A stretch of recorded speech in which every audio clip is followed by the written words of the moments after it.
સદગુરુ નીતિન સાહેબ આ સત્સંગમાં સમજાવી રહ્યા છે કે શું છે બે અક્ષર, બીસલી પેઢી શું છે, 21 અરબ જ્ઞાન શું છે, નિઅક્ષર શું છે। तो वाणी कहे से सोई गुरु पूरा कहाए, 2 अक्षर का भेद बताए, एक सुड़ाए एक लखाए, तब प्राणी निज घर को जाए। એટલે કે એક અક્ષર જે 52 અક્ષર છે, કોઈપણ ભાષાનો હોય, બોલવાવાળા અક્ષરને 52 અક્ષર જ કહેવાય છે। પછી કોઈ પણ ભાષા હોય, ઇંગ્લિશમાં 26 અક્ષર છે પણ બોલવામાં 52માં જ આવી જાય છે। જે પણ મુખથી બોલાયું તે 52 છે। તો કોઈ પણ દેશ પોતાની ભાષામાં પરમાત્માના નામ જપી રહ્યા છે, એટલા માટે કબીર સાહેબે 52 અક્ષરનું ખંડન કરે છે। 52 અક્ષર લોક તરહ सब कुछ इन्हीं माही, ये आखर खीर जाएंगे वो आखर इनमें नहीं। 3 લોકમાં જે કાંઈ થઈ રહ્યું છે, જે પણ બની રહ્યું છે, 52 અક્ષરથી જ બને છે। નામ જાપ કરીએ છીએ તો 52 અક્ષરથી કરીએ છીએ।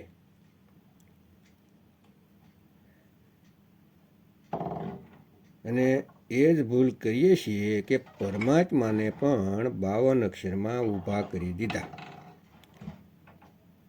કે 52 અક્ષર જપીશું તો પરમાત્મા મળશે। તો નહીં ભક્તો, એવું નથી। અક્ષર વગર જપ્યા વગર મળશે। જેમ કે જપ્યા વગર જ શ્વાસ લ્યો છો, કેમ કે એક તત્વ છે। જપ્યા વગર જ પાણી પીવી છીએ, કેમ કે તે તત્વ છે। જપ્યા વગર જ આગથી શેકીએ છીએ, ગરમી મળે છે, કેમ કે તે તત્વ છે। કોઈ પણ જગ્યા વગર, કોઈ પણ જપ્યા વગર ધરતી ઉપર ચાલી રહ્યા છીએ, કેમ કે તત્વ છે। એવી રીતે આત્મા પણ એક તત્વ છે, પણ તે નિતત્વ છે।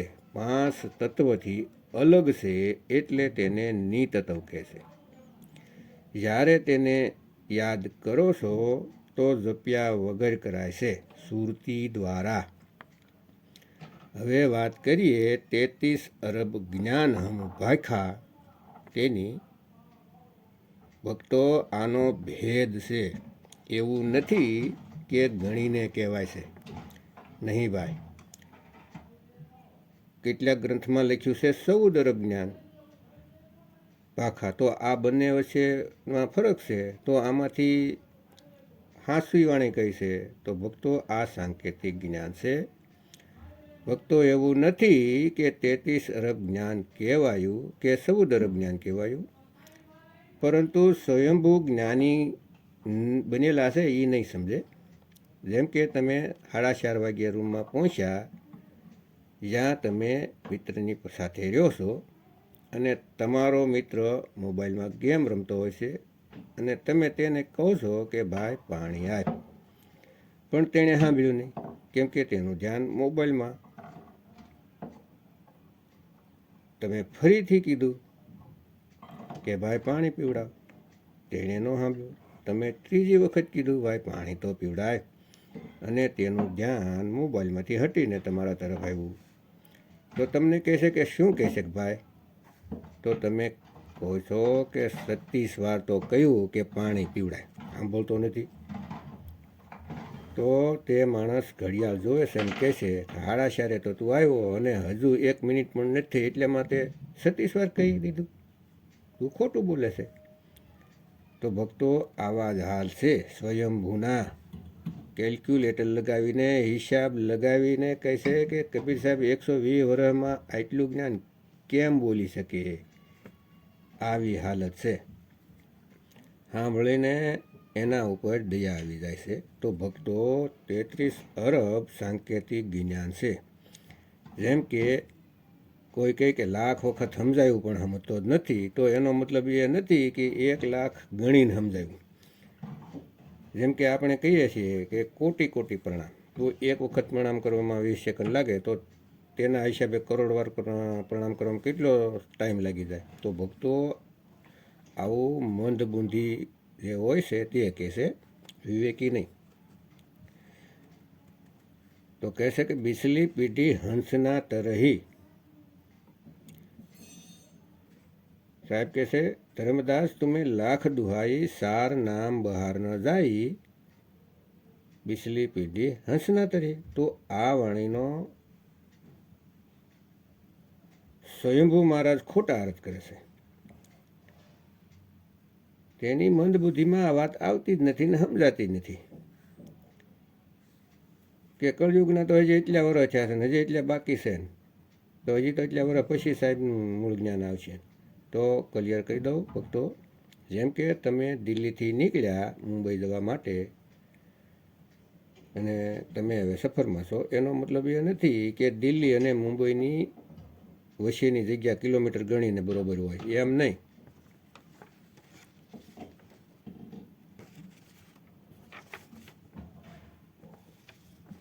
તમને કોઈ ફોન કરીને પૂછે કે તમે ક્યાં છો, તો કહેશો કે હું રસ્તામાં છું, સફર કરી રહ્યો છું, હજી પહોંચ્યો નથી. કબીર સાહેબ ધરમદાસને કહે છે કે તમે સતલોક વિશે લખો, અનામી લોક વિશે લખો, એવું ઘણું લખો કે ત્યાં પરમાત્મા આવી રીતે મળે છે, તખત ઉપર બેઠા છે, ત્યાં સોનાના મહેલ છે, ફળથી લૂમઝૂમ ઝાડ છે, દૂધની નદીઓ વહે છે, આવું છે તેવું છે, બધું લખો. ગરીબદાસને પણ કહ્યું તમે પણ લખો, બીજા સંતોને પણ કહ્યું કે લખો. આવું કેમ લખાવ્યું? કેમ કે તેમને ખબર હતી કે કાળના દૂત આવશે, મારું જ્ઞાન વાંચશે અને પંથ ચલાવશે મારા નામથી. વિવેકી તો હશે જ નહીં, નહીતર કાળના દૂત કેમ કહેવાય? વિવેક વગરના આ કહાનીને વાંચીને મોટા મોટા પંથ ચલાવશે અને બધા જીવોને આ કહાનીમાં ઉલઝાવશે, ફસાવશે. પરંતુ મારો 13મો પંથ, તેનો જ્યારે પ્રકાશ થશે આ દુનિયામાં, તે જ્યારે મૂળ જ્ઞાન રાખશે, જે કિતાબોમાં મેં નથી કહેલું, ત્યારે તે મૂળ જ્ઞાનને સાંભળીને જે ભ્રમિત થયા હતા તે વિવેકી થઈને તેના જ્ઞાનને છોડીને 13મા પંથના જ્ઞાનમાં આવી જશે. મારા બાળકો મારી અવાજ ઓળખી જશે, પરંતુ જે કાગડા હશે તે મારી અવાજને નહીં સમજે.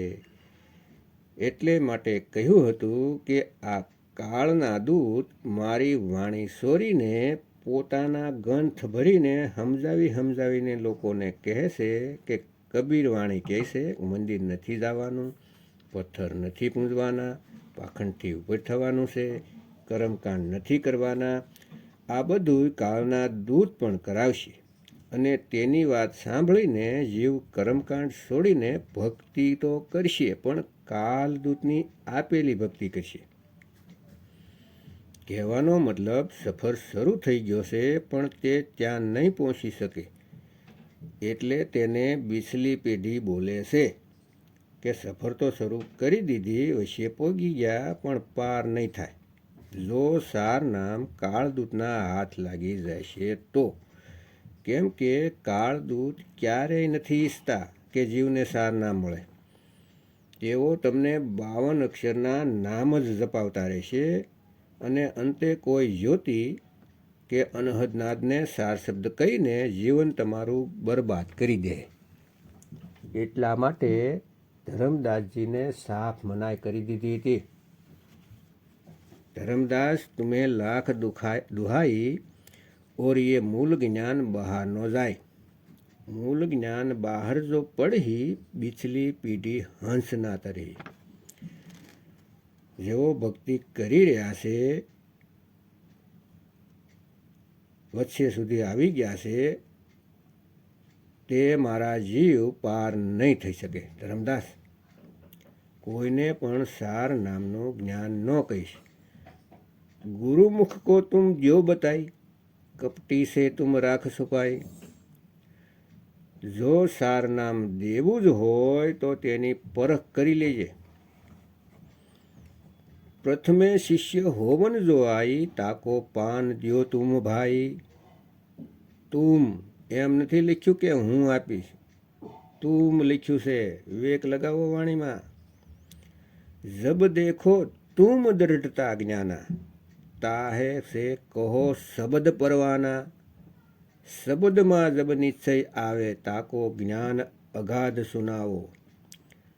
તો તું બોલ્યા છે. કેટલાક કહે છે કે ધર્મદાસને નામ આપવાની આજ્ઞા જ નહોતી, તો એ બિલકુલ ખોટું. ધર્મદાસને નામ આપ્યા છે, બાબા નાનકે નામ આપ્યું છે, કબીર સાહેબે નામ આપ્યું છે, અરે રવિદાસજીએ મીરાબાઈને નામ આપ્યું.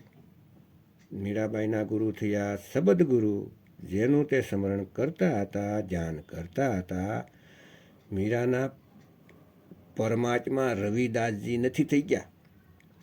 તે તો માર્ગદર્શક ગુરુ છે, દેહી ગુરુ છે. વિદેહી ગુરુ તો તે છે જેનું આપણે સ્મરણ કરીએ છીએ, જેનું સ્મરણ મારા ગુરુ પણ કરે છે અને હું પણ કરું છું. અને બીજા શિષ્ય બનશે તે પણ શબ્દ ગુરુનું સ્મરણ કરશે. તો સમજો વાતને. કબીર સાહેબે ક્યારેય નથી કહ્યું કે હું ફક્ત હું જ નામ આપીશ. તેમણે તો કહ્યું ગુરુના શરણમાં જાઓ. ગુરુ તમને ભેદ બતાવશે, શબ્દ ગુરુ વિશે બતાવશે. પરંતુ એવા ગુરુની પાસે જાઓ જેને શબ્દ ગુરુના ભેદની ખબર હોય, જેણે શબ્દને પ્રાપ્ત કરેલ હોય. 52 અક્ષર જપવાવાળા નહીં, શ્વાસોના અજપાવાળા નહીં, અનહદવાળા ગુરુના ચક્કરમાં ન આવી જતા. એવા ગુરુની પાસે જાઓ, એવા ગુરુની પાસે જાઓ જે શબ્દનો ભેદ બતાવે, જે અક્ષરમાં નથી. પરમાત્માએ ગુપ્ત પંથ ચલાવ્યો. કોઈને ખબર પણ નહોતી કે મદન સાહેબ નામના કોઈ સંત છે. એ તો હવે ખબર પડી. બધાય સંતોના નામ સાંભળ્યા હતા. અરે અત્યારના પાખંડી સંતના નામ સાંભળી લીધા જે જેલમાં બેઠા છે. પરંતુ જેને સ્વયં પરમાત્મા આવી મળ્યા તે મદન સાહેબને કોઈ નથી જાણતું. આ તે ગુપ્ત પંથ છે જેના વિશે કહેલું છે. મૂલ જ્ઞાન તબલગ છુપાઈ, જબલગ દ્વાદશ પંથ મીટ ન જાય. મૂળ જ્ઞાન ત્યાં સુધી છુપાવીને રાખીશ જ્યાં સુધી દ્વાદશ પંથ ખતમ ન થઈ જાય. તો પરમાત્માની વાણી અટલ છે. જે લખેલું છે તેમ જ થઈ રહ્યું છે. 12મા પંથના હંસ મુનિને સજા થઈ અને 13મા પંથ ઉજાગર થયો. અને વાણીમાં લખેલું છે કે 13મા પંથના પ્રવક્તાની સામે બધાય વિરોધ કરશે. પણ ભક્તો 100 મીણબત્તી મળીને પણ એક સૂર્યનો મુકાબલો નથી કરી શકતા ભાઈ. કેમ કે આ સ્વયં પરમપિતા પરમાત્માનું જ્ઞાન છે. વાણી તેને જ સમજમાં આવે છે જેની પાસે સાર શબ્દનો ભેદ છે. કેમ કે વાણીમાં કોડ લાગેલા છે જે કાળદૂત નથી જાણી શકતા. 10 દ્વાર નરક ભર બૂડે. જે કોઈ 10મા દ્વારની સાધના કરે છે તે નરકમાં જાય છે. એકાદશ ખીડકીને કોઈ વિરલા સંત જ જાણે છે. ત્યાં જવા માટે એક પૂરણ ગુરુ અને સાસા શબ્દની જરૂર પડે છે. ભક્તો, તમે વિવેક નથી લગાવતા એટલે અધૂરા ગુરુના ઝાસામાં આવીને તમારું જીવન બરબાદ કરી લ્યો છો. તો નિષ્પક્ષ થઈને સત્સંગ સાંભળો. कबीर साहब कैसे कि भगत के अन्न में बड़े बड़े दांत है, भजेगा तो पछेगा, नहीं तो फाड़ देते आत है। સાહેબ એવા સાધુઓને સાફ કહી દીધું કે જેઓ ભજન નથી કરતા, ફક્ત કપડાં પહેરી લીધા છે સફેદ અને બની ગયા છે કબીરપંથી અને પોતાની સંગતના પૈસા ખાય છે, તેમણે હિસાબ આપવો પડશે. બસવું હોય તો પરમાત્માનું સાસું નામ જાણો અને ભજન કરો અને ફક્ત લોકોના પૈસાથી એશ કરશો, પોતાના છોકરા માટે ગાડી લેશો, પત્ની માટે કરોડોનો હાર લેશો, મોટા મોટા પ્લોટ લઈ લેશો, ફ્લેટ લઈ લેશો સંગતના પૈસાથી, તો નરકમાં જવું પડશે. પેટ કારણે કરે ગુરુવાઈ ઓર પીઢી સહિત નરકમાં જાય. નરકમાં જવું પડશે ભાઈ. વહેમમાં ન રહેતા કે સફેદ વસ્ત્ર ધારણ કરી લીધા તો સાધુ ઉપર કોઈ કાનૂન નહીં લાગે, તો ભાઈ બધાય ઉપર લાગશે. બિન માંગે મોતી મિલે, માંગે મિલે ના ભીખ, માંગન સે મરના ભલા, यह सतगुरु की सीख. अरे बिन बोलिया सब कुछ जानदा, किस आगे कीजे अरदास.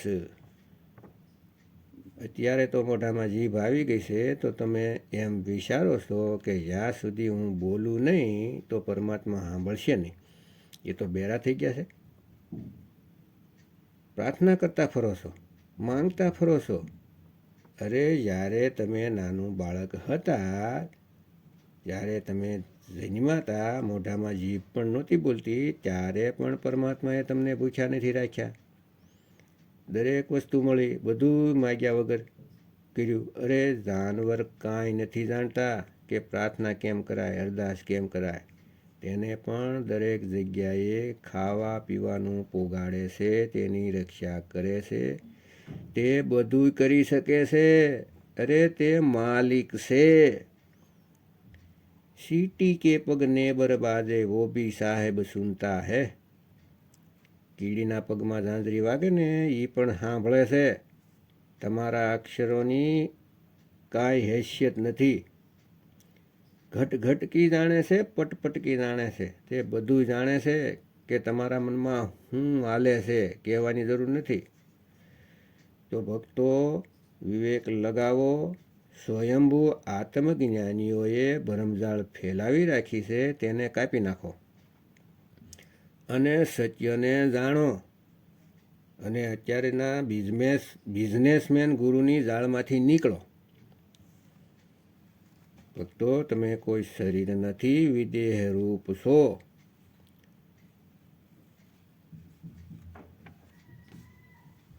તો ભક્તો સતગુરુ નીતિન સાહેબના સત્સંગ સાંભળો વિવેકથી. યુટ્યુબમાં કહત કબીર સુનોભાઈ સાધો. આમાં નિષ્પક્ષ થઈને સત્સંગ સાંભળો, પોતાનો વિવેક જગાવો કે વાણી શું કહે છે અને પોતાનું જીવન ધન્ય કરો. જય ગુરુ નીતિન સાહેબ, જય ગુરુ વૈરાગ સાહેબ, જય ગુરુ મદન સાહેબ, જય જય મુક્તિના દાતા કબીર સાહેબની જય.